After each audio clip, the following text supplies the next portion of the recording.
រៀនបន់រៀនបានចាំងកុំច្រឡឹងលើរៀមច្ប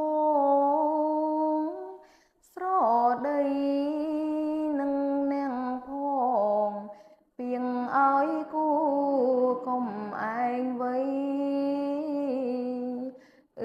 អើអញដាញ់សាញ់ឆ្កងពីបាញ់គេស្រ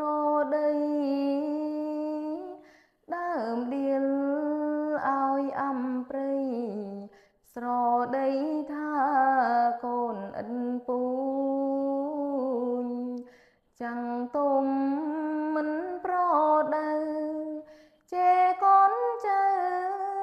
ទៅវាខូនគេថាកូនឥនពូញមិនដឹងច្បាំនឹងចាំងទុំគេដៀលដល់ម៉ែឪគេអើស្រើស្អុយរោមគេស្ដី